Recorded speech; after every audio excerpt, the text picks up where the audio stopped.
Yarıda kaldı köyüm, dumanı tüten o eski evim.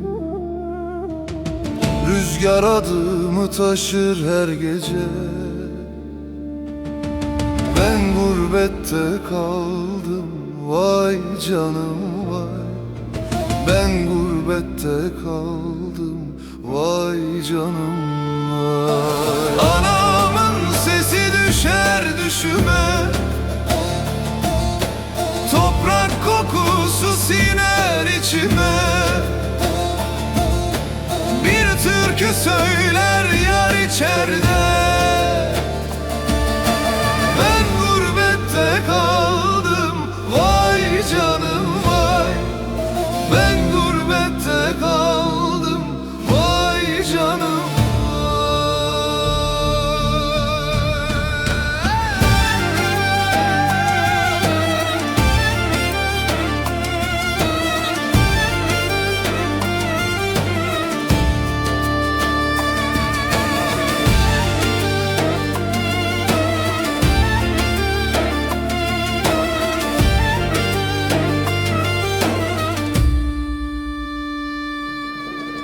Yollar uzun, geceler soğuk.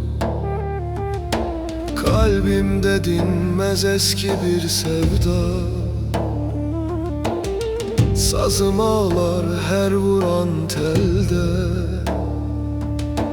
Ben gurbette kaldım, vay canım vay. Ben gurbette kaldım, vay canım vay. Anamın sesi düşer düşüme,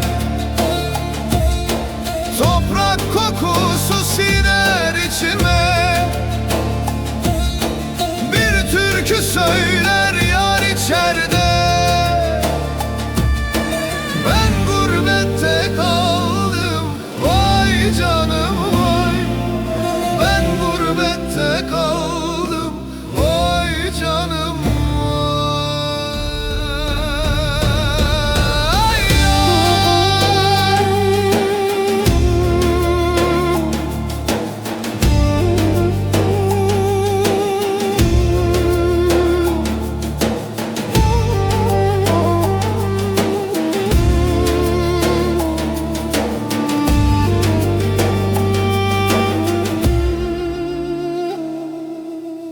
Bir gün döner miyim bilinmez.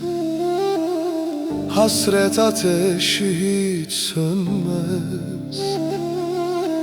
Bir türkü olur dilimde memleket. Ben gurbette kaldım, vay canım vay. Ben gurbette kaldım, vay canım vay. Düşer düşüme, toprak kokusu siner içime. Bir türkü söyler yar içeride. Ben gurbette kaldım, vay canım vay. Ben gurbette kaldım, vay canım.